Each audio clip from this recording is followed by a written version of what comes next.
Good afternoon, ladies and gentlemen. Let me wish all of you a happy new year. It was a little bit tough for me to put together my thoughts, so what I have are just random thoughts for just something that will resonate to give the summit some bounce.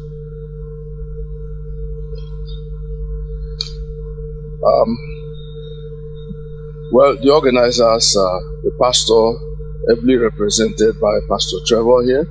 I believe he'll be joining us very shortly. Ladies and gentlemen, it is indeed my pleasure to welcome you to one of my favorite events of the year. That's the Network's Business Club's Nigerian Economic Outlook. This, in fact, is the fifth edition in the series. Can you believe that? So this has been going on for 5 years. So thank you for that appreciation of the Networks Business Club for sustaining this fantastic initiative. So it is pertinent to note that the previous editions has been of immense benefit to our members, as it has enabled us to plan effectively and proactively for the new year. And that's why the timing, you know, they are in Davos now, talking about the World Economic Forum. So here we are talking about our own Nigerian economy, which will of course be largely influenced by what happens in the global economy.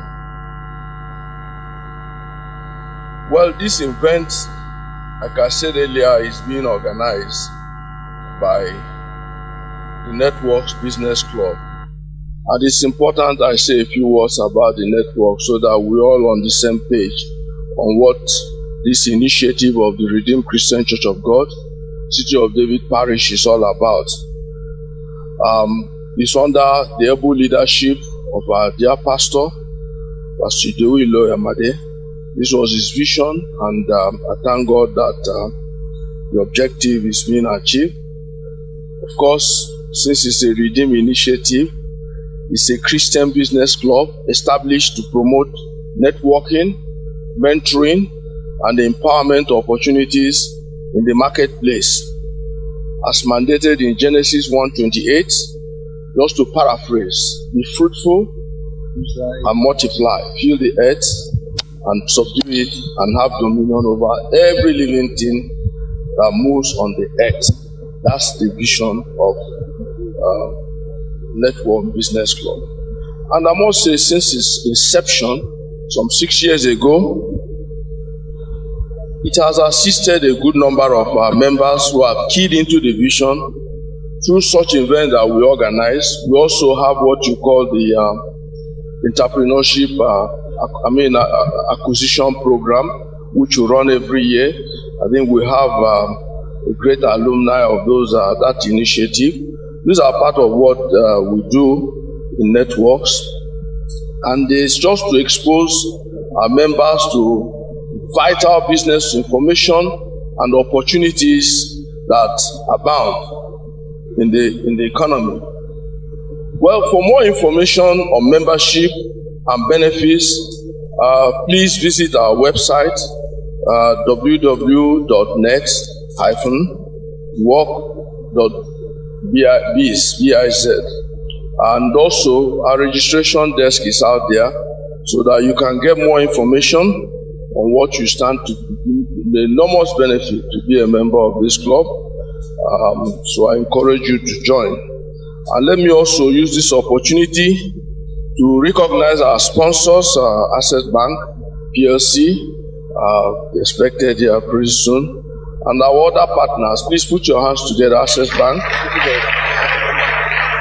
Again, they've sponsored this event now. for about 5 years, non-stop. So we do appreciate them. Put your hands together for Access Bank. And also our partners, Business Day, newspaper, and AIT. So let's appreciate them. We thank you very much, Access Bank, for your sponsorship and sustained support. And also we thank Business Day newspaper and AIT for partnering with us over this last 5 years. Now, I think like in previous events, we've been able to assemble eminent experts in the relevant sectors that will be covered today, who are going to do justice to the theme of this event, which of course is innovations and skills for growth. I'll talk on that shortly after somewhere along the line. I recall I told you these are my random thoughts. I just was putting things together. I have so many papers here. So anyway, it'll be very brief. I won't bore you, but to set the tone for what we are here for. And like Zil, who introduced me, I come from that constituency of the Central Bank, where I was a member of the Monetary Policy Committee for 10 years. So you will not expect me to not say one or two things about the economy, even though it's something I dread, because I don't want to be quoted of saying I said something because of the spirit they come. Now, the point here is that looking at last year, we witnessed a change in Nigerian economic fortunes, which can be better appreciated when we look at 2016 and 2017 side by side on some key indices against records from 2016. That's put 20, because I remember when we were here last year, it was very gloomy. I mean, it was difficult for anybody to forecast where the economy was heading. Again, it's easier to deal with risk than uncertainties. So what we faced then was uncertainties. It wasn't clear how 2017 was going to pan out. But however, it turned out that from the third quarter, things picked up. And looking at 2016 and 2017 side by side, I give you a few highlights. Nigeria's foreign reserves, that was about 25.5 billion in 2016, rose astronomically to 38.9 billion as of December 2017. And as I speak now, it's above 40 billion. Okay? Two, we had a currency crisis. I mean, the exchange rate in the parallel market went ballistic. I think it got to 505 naira to the dollar at a point before it appreciated from as high of 505 to 362 naira to the dollar at the end of last year. Now, inflation in 2016 went from 9.6% in January of 2016 to 18.55% in December. So by last year, end of 2017, it decelerated to 18.72. It decelerated to 15.37%. And also the forecast is that it will further, if this issue of PMS scarcity will not impact on inflation. Now, the GDP growth rate, which is an interesting number in 2016, was minus 1.51%, while 2017 full year GDP growth will be positive anyway, and is forecasted to be about 1% as at the end of last year. which means that we exited recession second quarter last year. Good news. So having said that, what are the factors that really contributed to this, for our return to positive GDP growth, and also the reining in of inflation during the year?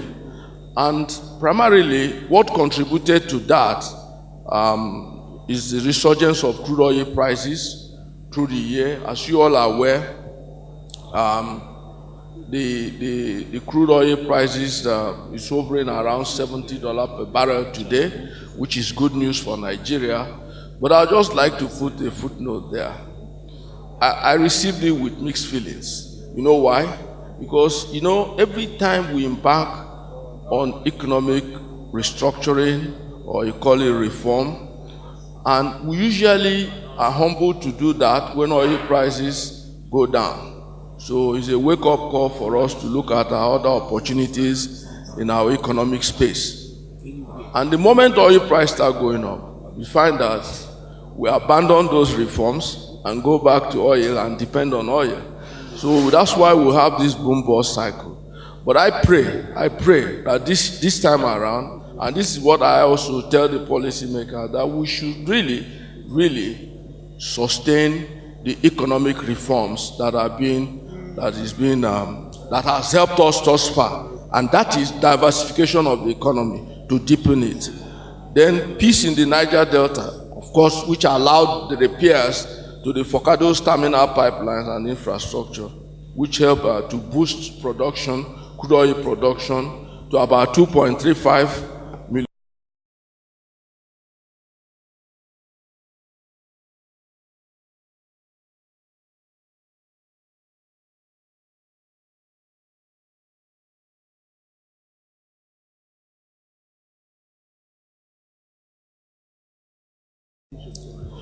What they call the I&E window, which is investor and exporter window, which help to improve investor confidence and market stability. As you are aware, the stock exchange this period, in just how many days that we are in, has appreciated, about, I think currently about 15% in less than 20.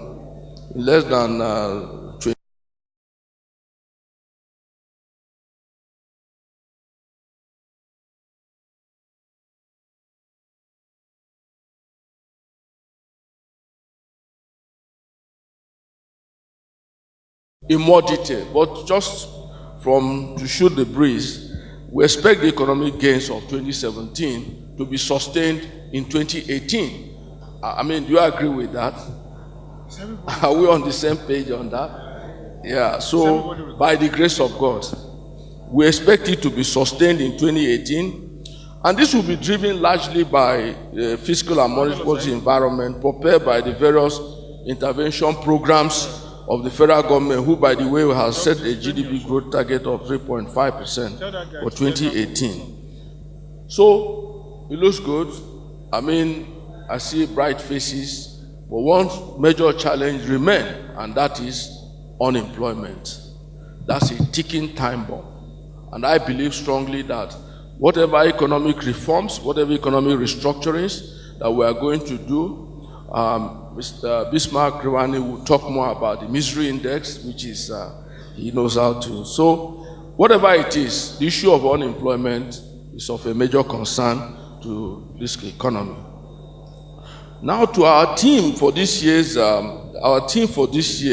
innovation and skills for growth, is very apt, honestly, and I think Pastor Mecca said it was Bismarck that suggested it. It's very apt and speaks to the principal tools we require to fully exploit the emerging opportunities in the Nigerian of today. I talked of unemployment, so we all don't have to queue up on the unemployment line.